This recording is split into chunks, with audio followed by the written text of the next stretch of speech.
নমস্কার সকলকে। আজকে আমরা চলে এসেছি যে বিষয়টি নিয়ে আলোচনা করব সেটা মূলত হচ্ছে অনেকে হচ্ছে জেনেছেন বা পড়েছেনও, ক্লাস 10 থেকে পড়েছেন। তো সেই বিষয়টি নিয়ে আলোচনা করব। বর্তমানে আমরা যে টপিকটি ডিল করছি সেটা হচ্ছে লার্নিংয়ের ওপর, থিওরিস অফ লার্নিংয়ের মধ্যেই হচ্ছে পাভলভ ক্লাসিক্যাল কন্ডিশনিংয়ের যে থিওরিটা রয়েছে সেটা আমরা জানব। তো তার আগে একটা কথা বলে দিই, যারা হচ্ছে ভিডিওগুলো দেখছেন অবশ্যই একটা করে লাইক করবেন, আর কিছু করার দরকার নেই, জাস্ট লাইক করবেন এবং পুরো ভিডিওটি ভালো করে দেখবেন, কারণ খুবই হচ্ছে ইনফরমেটিভ হবে ভিডিওগুলো। অবশ্যই হচ্ছে পুরো ভিডিও দেখবেন, কারণ এতে আপনারই লাভ হবে। তো এরপর এগিয়ে যাচ্ছে যে হচ্ছে পাভলভ ক্লাসিক্যাল কন্ডিশনিং বলার আগে, ওর থিওরি সম্পর্কে বলার আগে আমরা জেনে নেব যে কন্ডিশনিং কী, যেটাকে বলছি আমরা অনুবর্তন। তো অনুবর্তন হচ্ছে সেটাই যেটা হচ্ছে দেখবেন যেটা কন্টিনিউয়াসলি অটোমেটিক হয় জীবনে, মানে সেটা কিন্তু দীর্ঘ অভ্যাসের ফলে। এটা নয় যে এমন কিছু কিছু উদ্দীপক রয়েছে যেটার প্রতি প্রতিক্রিয়াটা অটোমেটিক হয়ে যাবে, অর্থাৎ কাজ সামনে এলেই তার প্রতিক্রিয়া এরকম, তাহলে এটা কন্ডিশনিং হয়ে গেছে। সেটা যে কোনো কাজ হতে পারে, যেমন হচ্ছে সাইকেলে চড়া থেকে শুরু করে বা বাইকে চড়া থেকে শুরু করে, বা কারোর হচ্ছে কেউ সাইকেলে চড়ে বা বাইকে চড়ে হাত ছেড়ে চালাচ্ছে, তো এটা কিন্তু দীর্ঘ অভ্যাসের ফল, নাহলে কিন্তু সেই স্টান্টটা সে করতে পারবে না। সুতরাং কন্ডিশনিং হচ্ছে যে দীর্ঘ অভ্যাস বা দীর্ঘ প্র্যাকটিসের কিন্তু ফলে হচ্ছে কন্ডিশনিংটা হয়ে থাকে। সেই জন্য আমরা জেনে নেব যে কন্ডিশনিংটা কী। Conditioning is a type of learning. তো এটা হলো এমন এক ধরনের শিখন যেখানে where an association is formed between neutral stimulus and biological potent stimulus, যেটা হচ্ছে আমরা বলছি না যে উদ্দীপক এবং প্রতিক্রিয়া বা একটা নিউট্রাল স্টিমুলাসের সাথে আমাদের বায়োলজিক্যালি একটা অ্যাডাপ্ট হয়ে যায়, তাই না? তো সেই দুটোর মধ্যে একটা অ্যাসোসিয়েশন ঘটে, সংযোগ ঘটে যায়। তো তারপর হচ্ছে ওটা অটোমেটিক হতে থাকে, অর্থাৎ তার ফল কি হয়, resulting in the neutral stimulus eliciting a response previously only triggered by the potent stimulus. মানে এই যে বলছি না, তারপরে আবার বলা হচ্ছে অটোমেটিক ইনভলেন্টারি বিহেভিয়ার, যে বিহেভিয়ারটা অটোমেটিক ঘটছে, অর্থাৎ সেটা একটা সময় গিয়ে পৌঁছে গেছে যেখানে হচ্ছে মানে কেউ বলে দিচ্ছে না যে এটা কর ওটা কর, অটোমেটিক হবে সেই সমস্ত বিহেভিয়ারগুলো। সুতরাং কন্ডিশনিং বা হচ্ছে অনুবর্তন কি বোঝা গেল? তাহলে অনুবর্তন হলো যেখানে আমরা প্যাভলভের পরীক্ষায় জানবো, প্যাভলভ যিনি পরীক্ষাটা করেছেন, যেখানে একটা সময় গিয়ে আমরা দেখতে পাচ্ছি যে বেল একটা শেষে কি নিউট্রাল স্টিমুলাস যেটা হচ্ছে বা ন্যাচারাল স্টিমুলাস যেটা একটা সময় কি বেল দিলেই হচ্ছে সঙ্গে সঙ্গে লালাকরণ হচ্ছে, যেটা কিন্তু প্রথমে হতো না। তো এই যে কন্ডিশনিংটা অটোমেটিক, কিন্তু এই যে জিনিসটা কন্ডিশনিং যে বলছি যে আমরা কন্ডিশনিং কিন্তু একটা সময় গিয়ে আবার কন্ডিশনিং নাও থাকতে পারে, তার জন্য দীর্ঘ অভ্যাস কিন্তু চালিয়ে যেতে হয়। সুতরাং সেটা কন্ডিশনিং আকারে তবে গিয়ে থাকবে, এমন নয় এখন সেটা কন্ডিশনিং পরে গিয়ে সেটাও কন্ডিশনিং থাকবে, এটা কিন্তু মানে বলা যাবে না, শিওর নয়। তাই এখানে কতগুলো জিনিস সম্পর্কে আমরা জেনে নেব যে পাভলভের যে ক্লাসিক্যাল কন্ডিশনিংয়ের ওপর। তো তিনি যে বিষয়গুলো সম্পর্কে বলেছেন, যে সমস্ত বিষয়গুলো সম্পর্কে আনকন্ডিশন স্টিমুলাস, তিনি তার পরীক্ষায় এক্সপেরিমেন্ট যে করেছিলেন সেখানে বেসিক্যালি তার পরীক্ষাটা ছিল একটা কুকুরকে নিয়ে। তো সেই ক্ষুধার্ত কুকুরকে নিয়ে সেখানে আনকন্ডিশন স্টিমুলাস কী ছিল? আনকন্ডিশন স্টিমুলাস বলতে যেটা ফার্স্ট টাইম, যে কোনো আনকন্ডিশন মানে ফার্স্ট টাইম সেটা প্রেজেন্টেড হচ্ছে। যেমন খাবার দিচ্ছি, খাবার দেওয়ার পর এমনি জেনারেলি খাবার দেওয়ার পর কিন্তু কুকুরটির লালাকরণ হচ্ছে বা সালভেশন হচ্ছে, সেটা আনকন্ডিশনড রেসপন্স, যেটা হচ্ছে সালভেশন যেটা আমরা বলছি, বা লালাক্ষরণ। আবার কন্ডিশন স্টিমুলাসটা কি? কন্ডিশন স্টিমুলাসটা হচ্ছে কি the stimulus that is rapidly paired with the uncondition stimulus, মানে হচ্ছে খাবার দেওয়ার সাথে সাথে ঘন্টার ধ্বনি যে যখন দিচ্ছে তারপরে যে রেসপন্সটা আসছে, লালাক্ষরণ যে ব্যাপারটা হচ্ছে, সেটা হচ্ছে কন্ডিশন স্টিমুলাস। কন্ডিশন রেসপন্স যেটা আমরা জানলাম যে একটা সময় গিয়ে সেটা কন্ডিশনিংয়ে পরিণত হয়ে যাবে, response to be continued conditioned stimulus, যেটা কন্টিনিউ হয়ে যাবে। মানে কন্ডিশন স্টিমুলাসটা যেটা আমরা বললাম কন্ডিশন রেসপন্সে পরিণত হচ্ছে, সালভেশন অটোমেটিক্যালি তখন চলে আসছে, যেখানে আমরা দেখতে পাচ্ছি যে বিহেভিয়ারাল পার্সপেক্টিভে ক্লাসিক্যাল কন্ডিশনিংয়ের উপর প্রথমে বিফোর কন্ডিশনিং কী ছিল? বিফোর কন্ডিশনিং প্রথমে হচ্ছে ফুড দেওয়া হয়েছিল, তার সালভেশন হচ্ছিল, এটা জেনারেল। আর বেল দেওয়া হয়েছিল কিন্তু সালভেশন হচ্ছিল না। বেল দিলে যে ঘন্টা ধ্বনি করার পর কিন্তু সালভেশন হচ্ছিল না, তারপর প্যাভলভ ঘন্টার ধ্বনি প্লাস হচ্ছে গিয়ে ফুড দিলেন বা খাবার দিলেন, তখন কিন্তু তার একটা রেসপন্স আসলো সালভেশন। এইটা কন্টিনিউ করার পর তিনি একটা সময় গিয়ে দেখলেন ঘন্টার ধ্বনি দিলেই হচ্ছে হ্যাঁ, তারপরে ডিউরিং কন্ডিশনে হচ্ছে বেল এবং ফুড, যেটা অনেক সময় পরীক্ষা আছে ডিউরিং কন্ডিশনে কী কী ছিল বা আফটার কন্ডিশনে কী কী ছিল। আফটার কন্ডিশনিংয়ে হচ্ছে বেল দিলেই হচ্ছে তার সালভেশনটা আসছে।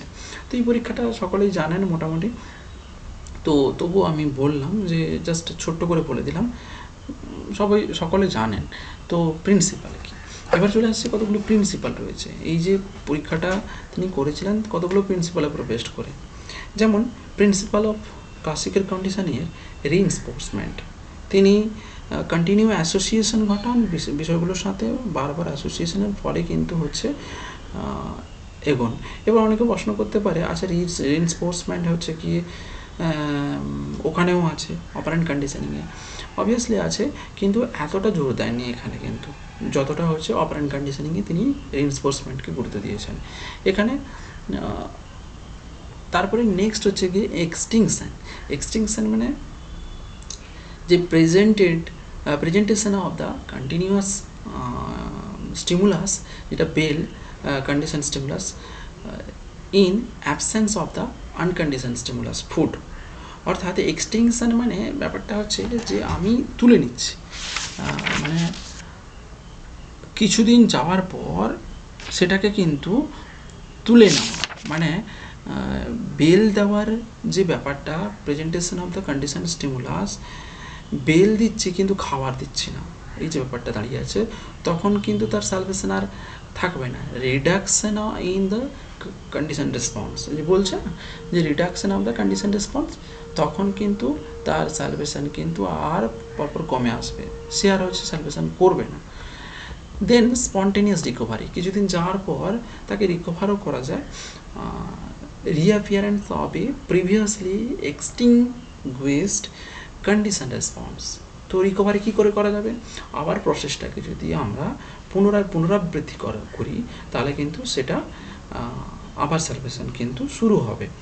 মানে এটা বোঝানো হচ্ছে যে যদি কোনো আচরণকে আমরা কন্টিনিউয়াসলি হচ্ছে তাকে রিপিট করা হয়, তাহলে কিন্তু একটা সময় গিয়ে সে চেঞ্জ নিয়ে আসবে, তো সেটা অব্যাহত থাকবে, যেটাকে বলা যায়। দেন স্টিমুলাস জেনারেশন। স্টিমুলাস জেনারেশনটা হচ্ছে response to A stimulus that is similar to original condition stimulus. মানে এখানে স্টিমুলাস জেনারেশন হচ্ছে যে stimulus that is similar to original condition stimulus, দুটোর মধ্যে সেম থাকবে এবং সেটাকে দিয়ে হচ্ছে জেনারেলাইজ করা হবে। বোঝা গেল তো স্টিমুলাস জেনারেশনটা। তারপরে হচ্ছে চলে যাচ্ছি স্টিমুলাস ডিসক্রিমিনেশন, অর্থাৎ response to different stimuli in different way. স্টিমুলাসকে ডিসক্রিমিনেশন করে ডিফারেন্ট সিচুয়েশানে দেখা হলো, মানে উদ্দীপকের যে ডিফারেন্ট সেটটা। দেন তারপরে চলে যাচ্ছি সাইমালটেনিয়াস কন্ডিশনিং। জাস্ট আমি কনসেপ্টটা দিয়েছি, এই যে জিনিসগুলো দিয়েছিল। সাইমালটেনিয়াস কন্ডিশনিং দুটোকে একসঙ্গে উপস্থাপন করা হবে, কন্ডিশন স্টিমুলাস প্লাস হচ্ছে কি আনকন্ডিশন স্টিমুলাস ফুড, বেল এবং হচ্ছে ফুডকে একসঙ্গে উপস্থাপন করা হবে এবং end of the same time কিন্তু সেটাই থাকবে, ঠিক আছে। তো দেন ব্যাকওয়ার্ড কন্ডিশনিং, অর্থাৎ presentation of the unconditioned stimulus food precede দেন হচ্ছে কন্ডিশন স্টিমুলাস বেল, অর্থাৎ বেল দেওয়ার আগে কিন্তু খাবার দেওয়া হবে। এটা হচ্ছে ব্যাকওয়ার্ড কন্ডিশনিং। এটা করে দেখা হবে তার কীরকম হচ্ছে রিয়াকশান আসছে, কিছুক্ষণ পর বেল দেওয়া হবে। দেন হচ্ছে এডুকেশন অ্যাপ্লিকেশানে চলে আসছি। এডুকেশন অ্যাপ্লিকেশান কি? ক্রিয়েটিং পজিটিভ অ্যাসোসিয়েশন, অর্থাৎ এখানে একটা জিনিস জানতে পারছি আমরা এই যে তথ্য থেকে একটা পজিটিভ অ্যাসোসিয়েশন তৈরি হয় শিক্ষার্থীর মধ্যে। যদি আমরা কন্টিনিউ হচ্ছে সেই বিষয়টার অধীত বিষয়টাকে সংযোগ স্থাপন করি, শিক্ষার্থীর মনে করানোর চেষ্টা করি বা উপস্থাপন করি, তাহলে কিন্তু তার সাথে একটা কন্টিনিউ ক্রিয়েটিভ মানে পজিটিভ একটা অ্যাসোসিয়েশন তৈরি হবে। এবং এখানে একটা জিনিস কি, একটা গুড হ্যাবিট তৈরি হয়, যে না একটা টাইম শিডিউল থেকে শুরু করে একটা গুড অভ্যাস তৈরি হয়ে যায় যে এটা আমাকে করতে হবে কন্টিনিউ। তো এটা কিন্তু শিক্ষার্থীদের ক্ষেত্রে প্রযোজ্য, যারা হচ্ছে বেসিক্যালি আমি বিদ্যালয়ের শিক্ষার্থীদের ক্ষেত্রে বলছি, তারা হচ্ছে একটা কন্টিনিউ অভ্যাসে পরিণত হয়ে যাবে।